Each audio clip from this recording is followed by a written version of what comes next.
Hello everyone, welcome back to another video. We have a transfer video special for you today. An update coming from Fabrizio Romano about Konate, Semenyo and Mark Gahey all in today's video for you. Before most further ado, make sure you smash a like and subscribe to the channel to stay up to date with the latest Liverpool content and football content. Let's get into the video. Semenyo, the Bournemouth winger, a top player who is doing fantastic this season and also last season did very well for Bournemouth. He has everything to be the Premier League top club's winger. He's already doing fantastic at Bournemouth. Always give credit to Bournemouth, because obviously we talk about transfers here, but what Bournemouth are doing as a club, trusting their players, the manager Iraola, with these players is something really special. Despite selling many stars in the summer transfer window, Bournemouth are still there, producing new talents and also trusting their players, including Semenyo. When Semenyo signed a new contract at Bournemouth, a release clause has been included in the agreement. The details of the release clause, from what I'm told, are the following. The clause is going to be valid in January, also in the summer transfer window. The value is different. For the January transfer window, the value is £60 million plus 5 in add-ons. So total £65 million.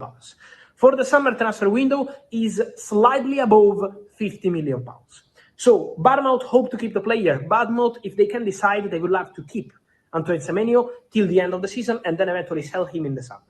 But if a club arrives and triggers the clause, or maybe a club arrives and tries to negotiate with Bournemouth around the value of the clause, well, that can be different. And in that case, Bournemouth will have to let the player go in the January transfer window. Keep an eye on Semenyo because there is a lot of interest. He was on the list of Manchester United last summer. Tottenham also called for Semenyo last summer. So these two clubs have been following the players for a long time.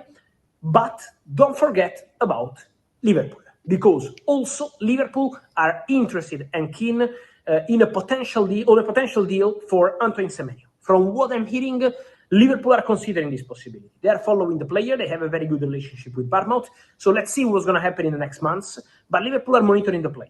And so could be another club to add to the list for Antoine Semenyo, from what I'm hearing.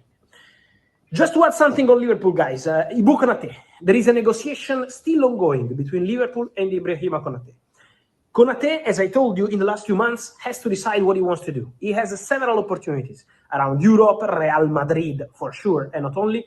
But Konate now has to decide because there is a negotiation ongoing with Liverpool.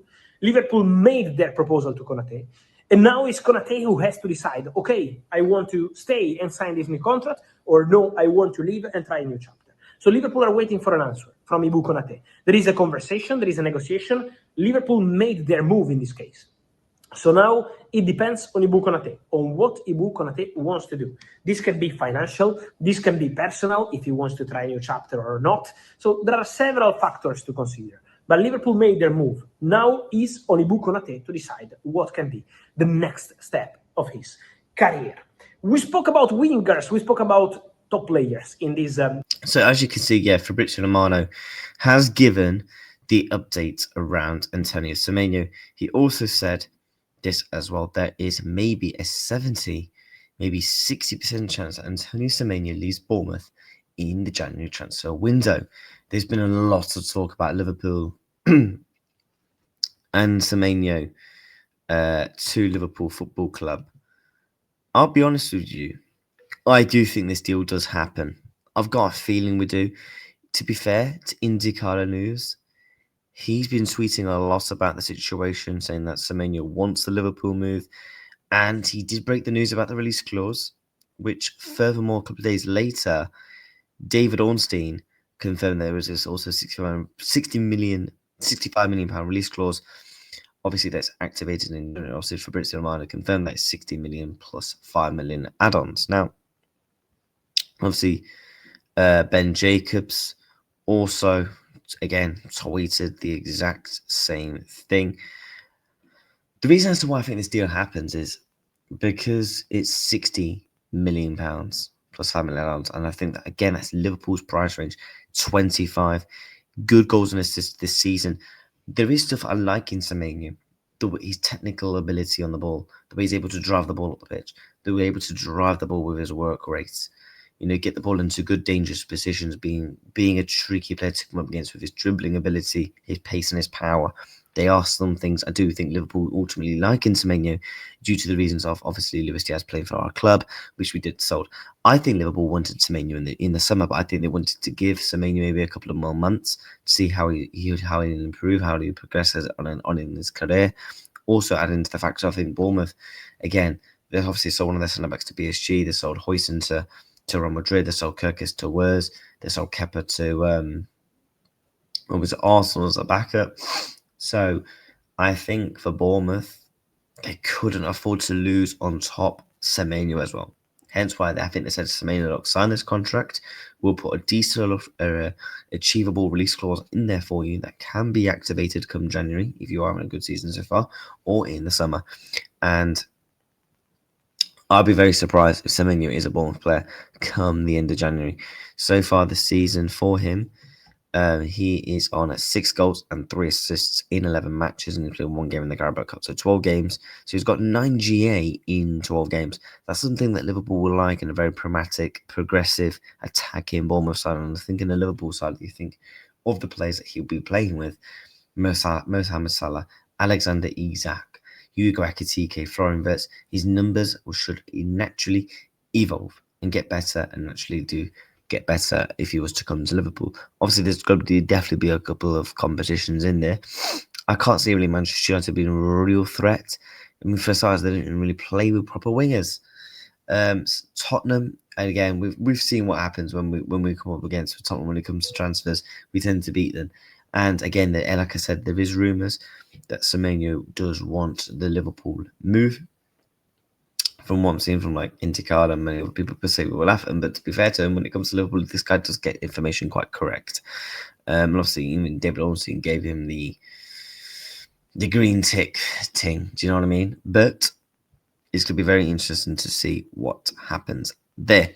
That is not all in your Liverpool updates. Obviously, he did mention about Kanate. I personally think it's just going to happen. It's going to come down to whether he wants to sign or not. We've known the same information for some time, and we're going to have to wait and see whether Kanate is going to sign the contract or not. But he did mention, obviously, he did mention Mark Gahey, but there's some sources about Mark Gahey that Liverpool pretty much wrapped up the signing of Mark Gahey from Crystal Palace despite the interest from FC Barcelona and Real Madrid. I believe Liverpool will get Mark Gahey.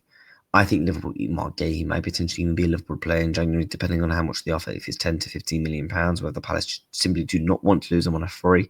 Obviously, he should be a Liverpool player as of right now, but obviously Glasner basically threatened to walk if they didn't sell him. So it was in a situation where we just simply could not win. And again, according to some other reports, that Semenyo has said yes to his preferred transfer in January or the summer would be a move to Liverpool. As we know, Mark Gahey has already agreed personal terms with the Reds, and the decision is now whether the clubs move for him in January or wait to sign one off free in the transfer summer. What a window this would be, Reds. Yeah, if we could sign Gahey and Semenyo, I do think it naturally improves some areas of the team, because I do think we are missing that attacking ability down that left-hand side, and I do think we are missing the possibilities of to change a potential back three, to potentially change up the whole style of play with a Gahey in there, drop Kanate is on poor form. I do think those sort of areas Liverpool would naturally improve. However, we are ultimately gonna have to wait and see. I do think Liverpool will do business in January. I just simply do.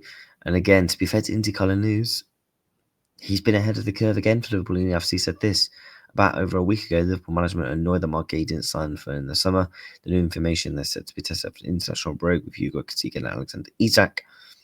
And obviously, elite winger to be targeted in January. And you think of that as in lock in Antonio Semenyo. So what a window this could be if we was to get both of them. Me personally, do I rate Semenyo? I rate him in terms of some attributes like I mentioned on streams and videos. But for me, I'd rather spend the money elsewhere. I'd rather, if you said to me, look, Liverpool got £65 million to spend, genuinely, I would say add another 15 mil to make it 80 million. Go and get me Adam Wharton and go and get me Mark Gahey. I believe we can get both of those deals done for 80 million quid. I do. I think you can get Wharton done for about 70 million. I think you can maybe get Gahey maybe 10 plus an extra 5 mil, for example, because he does want that Liverpool move, and he has been professional, and I think he ultimately deserves it, in my humble opinion, especially after Palace let him down and bottled it. But yeah, thank you all so much for watching, and I'll see you all very soon on another video. Smash a like, subscribe to the boxing channel as well. Take care and goodbye. Peace.